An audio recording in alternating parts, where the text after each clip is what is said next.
Welcome to another bonus edition of Upon Further Review. Upon further review. And in this edition, we'll be talking about the Week 7 matchup between the Minnesota Vikings and the Buffalo Bills. You can catch this game on October 19th at 1 p.m. Eastern Time, and that will be aired on your local Fox affiliates. And in this game, the Minnesota Vikings are entering with a record of 2-4, and the Bills are 3-3. The Vikings started off with a big win in Week 1 as they beat the St. Louis Rams in St. Louis, but then they lost the next two games, first at home to New England, then they went to New Orleans and lost. Then they beat the Falcons in Minnesota, and then they went on the road to Green Bay and lost to the Packers decisively. They lost by 32 points in that game. And then they hosted the Lions, and they lost by 2 touchdowns in a low-scoring defensive battle. And now they're going on the road to Buffalo to face the Bills. And the Bills beat the Bears in Chicago in Week 1. And then they hosted the Dolphins and they beat them as they started off 2-0. They lost their next 2 games as they hosted the Chargers, and then they went to Houston and they lost both of those games. And then they went to Detroit and they actually beat the Lions in Detroit in a defensive battle. And then they lost to the Patriots in Buffalo last week in Week 6. And now they host the Minnesota Vikings. And they've had some changes there in Buffalo as they had E.J. Manuel behind center, but now they've gone to Kyle Orton. I don't know really if that was necessarily an upgrade or not, being that hasn't really made so much of a difference in the win-loss column as they're still 500, So we'll see. And Teddy Bridgewater has also been banged up, but he did, get back behind center last week after missing some action. Of course, it didn't really seem to help much against Detroit. But let's look inside the numbers for these two teams. And when it comes to passing offense, the Minnesota Vikings are 30th in the NFL. There's only 2 teams that are less proficient at passing the ball than the Vikings. And the Buffalo Bills are 19th in passing in the NFL in yards per game. So they're not a lot better, but somewhat. Then we look at passing defense, though. The Vikings are actually 6th in the NFL. So they're in the top 10, almost top 5 passing defense. The Bills, on the other hand, they're 26th against the pass. So you got to give the edge to the Vikings in the passing game, being that their passing defense has been, so proficient. Even, you got to give them some credit for the way they were able to shut down the Lions' passing attack. Even though they lost to Detroit, they still held them to just 17 points, but that Lions defense held them to just 3 points. But their defense, though, was impressive nonetheless to be able to shut down Matthew Stafford in that, Detroit passing attack, although Megatron was not playing, so I don't know how much stock you necessarily put in that, and with Detroit's lack of a running game, but they actually did run the ball pretty decently against the Vikings. But the Bills, as good as their defense is, they're letting up a lot of yards through the air, so like I said, that give a slight advantage to the Minnesota Vikings, although it's almost a wash, with the Bills. So actually, Kyle Orton's been putting up some numbers. He had 299 passing yards in the loss to New England, and he had 308 passing yards when they beat the Lions. So, they got potential there, and, even though I'm just saying on paper, the numbers say, you got the passing defense of the Vikings should hold up better, and that the Vikings should be able to actually pass the ball against Buffalo. That's the numbers, folks. So I'm going to give that one to the Vikings. Now we look at the running attacks of both teams, and the Vikings are 13th in the NFL in rushing yards, and the Bills are 22nd in rushing yards per game.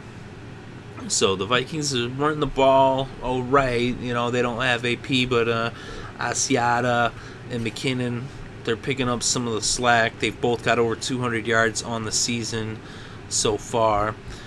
And we look at the running defense. That's though where these teams really separate themselves The Vikings are 20th against the run. They have trouble stopping the run.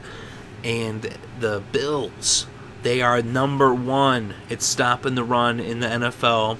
They've got that strength there in their trenches. Marcel Darius, Kyle Williams, even Super Mario there on the edge, Hughes, just to name a few. They've got a really good defense, and they are the best when it comes to shutting down the run. So they should be able to contain the Vikings' running attack, and the edge clearly goes to the Bills when it comes to the running game. And even though they don't put up a lot of yards themselves, I expect C.J. Spiller and Fred Jackson should be picking up some yards in this game, as they should be able to run the ball. They both also have over 200 yards rushing on this season. And of course, Fred Jackson also has over 200 yards receiving as well, and Spiller has over 100 receiving. So they do get some production out of those backs one way or another. And then if we look at the points scored for these teams, the Vikings struggle to score. The Bills do too. The Vikings are 27th in the NFL when it comes to points scored per game, and the Bills are 24th.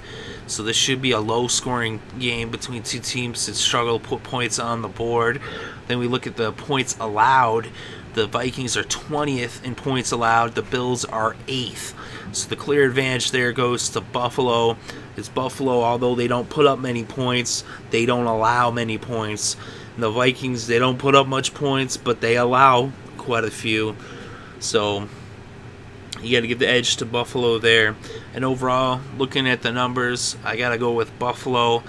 Although the Vikings, they might be able to get some going in the passing game against the Bills, pass defense, but really I wouldn't be surprised to see Buffalo shut them down and possibly even shut them out.